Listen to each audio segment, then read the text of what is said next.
Using the areas of triangles ABC, so ABC, this big triangle, ABN, so this right angle triangle here, and BNC, finding the identity for sine theta plus phi. In some books this is just sine of A plus B. Right, so what we got here is a triangle. We've got two acute angles here, one theta, one phi. We've got this line, which is the perpendicular to this line here. So we've got two right angle triangles which make up a larger triangle. Right, so first of all, what we've got to do is to label the sides of the triangle ABC. Well, the convention is, if that's capital A, then this side is called little a. If this is capital B, then this side, all of it, is little b, and this is labelled capital C, then this side is labelled C. And we're going to let BN, so this length here, be H for height of the triangle. Okay, considering the area of triangle ABC, so the area of the large triangle is equal to the area of this triangle plus the area of this triangle. Right. When you've got two sides and an angle, then you can find the area of a triangle using a half AC sine of these two angles here. So the area of the larger triangle is going to be a half AC sine theta plus phi. So it's two sides and the included angle.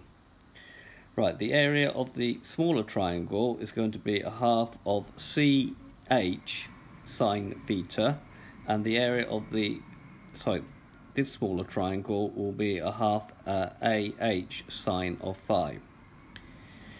Now, the halves all now cancel out. That's great. So we get that AC sine theta plus phi is equal to C. Now, we need an expression for H. Now, if we take this triangle here, we can say that cos of phi is going to be H over A.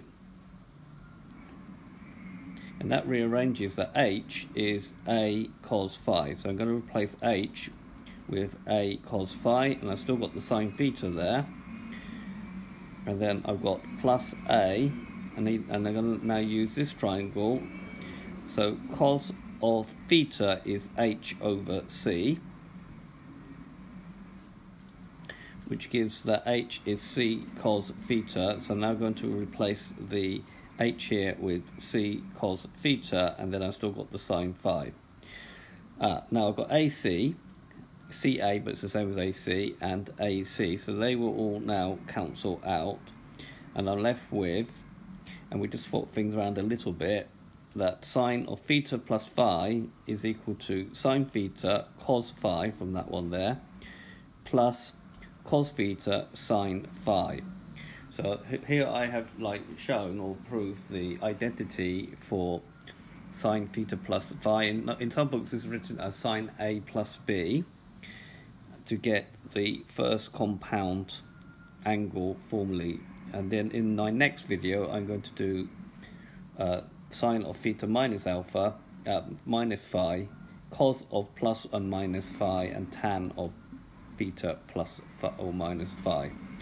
Okay, I hope you've understood, and I thank you very much for watching.